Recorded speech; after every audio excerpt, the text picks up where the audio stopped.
Halo, habari yako? Sema. Mimi naitwa Mosiria. Sema.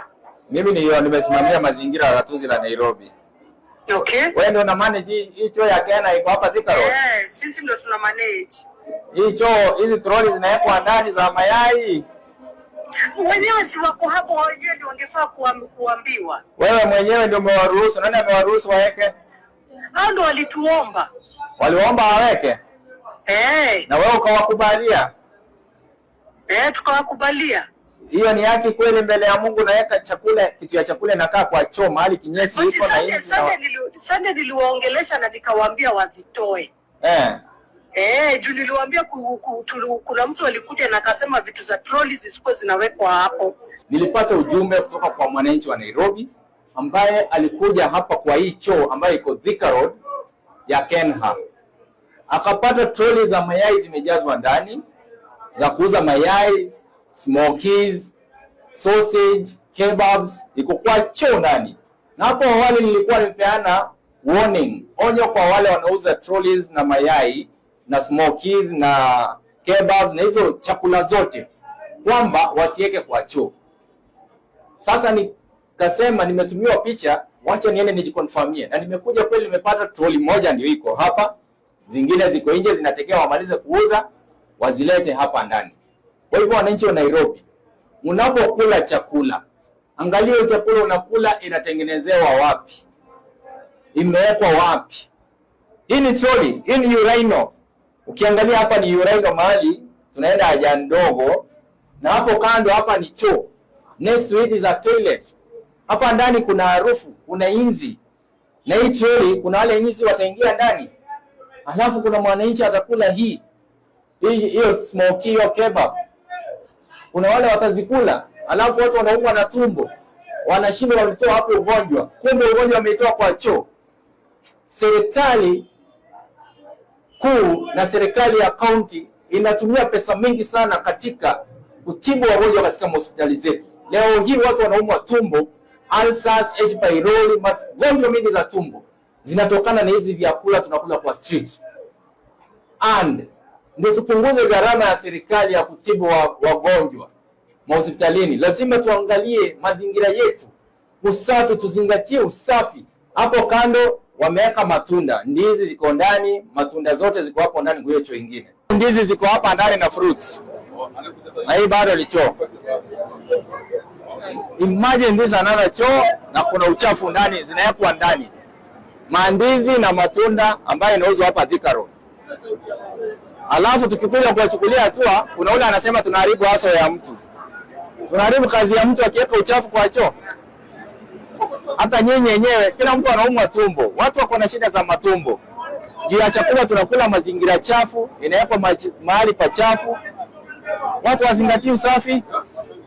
Is this fair? No. Hii ni yake kweli? Kwa hivyo wananchi wa Nairobi, ile magonjwa tuko nazo ni sisi tumejitakia, kwa sababu hatuangalii mahali tunanunua vyakula vyetu, mahali tunanunua zile vitu mahali zinatengenezewa. Mwenye hapa tutamchukulia hatua, na wenye hizi trolleys tutawachukulia hatua kisheria ili waweze kuwajibika, kwa sababu these are capital city. Hatuwezi kuwa sisi ndio tunafanya vitu ambazo hazifai kisheria. Wenyewe kenye tumeona sasa hivi hatuwezi sema ni kitu yenye nafaa, ni jambo lenye nafaa mzee. Hakuna venye sisi wenyewe tunaweza kuwa hatuwajibiki na tushughulikie afya yetu. Kama sasa hizi tunaweza sema kuna vyakula ama vifaa vyenye vinatumika kuuza vyakula vimepatikana ndani ya choo. Hiyo sema tu kweli haifai. Mimi kama mkaaji wa hapa Nairobi hakika nimesikitika sana kuona hii jambo ya leo, ambapo mimi mwenyewe ninaamka saa 10 nikielekea kazini kutafuta hiyo hela.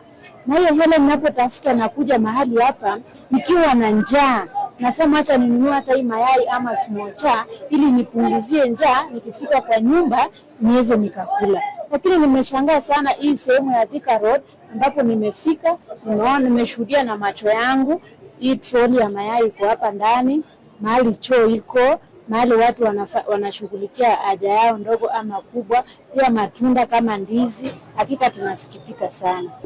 Umemkubalia wewe mwenye choo. Unajali wananchi wa Nairobi ama wale customer wao? Tunafanya hivi, wanaweka jioni sio mchana. Lakini sasa hii jioni. Hii si ni choo. Si ni choo. Kazi imefungwa, kuna mtu anaenda. Kwa hivyo it's okay ikae hivyo. It is not okay. It's not okay. It is not. It's unhygienic. Yes. It's not allowed. Kwa sababu kuna hizi itaingia kwa hii kitu itacheza cheza. Okay. Hiyo hizi zimetoka kwa choo, imeguza hapo. Alafu tunakuwa na kipindupindu. Alafu tukikuja kuchukua hatua mnasema serikali haifanyi kazi. Mimi nakuomba hivi kwa heshima. Hatuko hapa kushika. Matunda iko hapo next. Unajua kuna matunda pia iko hapo? Ndio nimesikia. Hizi vitu zote. Okay, hizi vitu zote.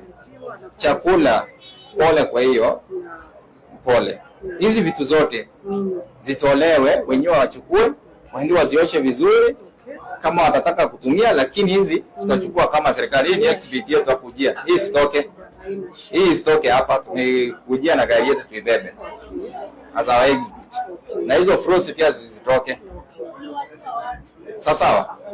Kwa sababu sisi hatuharibu afya ya mtu, na hataki kufunga biashara ya mtu, lakini hii ni kukosa utu, hii ni kukosa haki. Watu wengi wamekufa kwa sababu ya kipindupindu. Watu wengi wamekufa sababu ya kupata magonjwa za tumbo kutokana na vyakula tunakula. Na hii ni ugonjwa inatoka hapa. Mtu anakuwa na ugonjwa hata inakosa dawa, hata jina inakosa kwa sababu inatokana na choo na uchafu na kila kitu ambayo kwa choo. Kwa hivyo acha ikuwe warning kwako.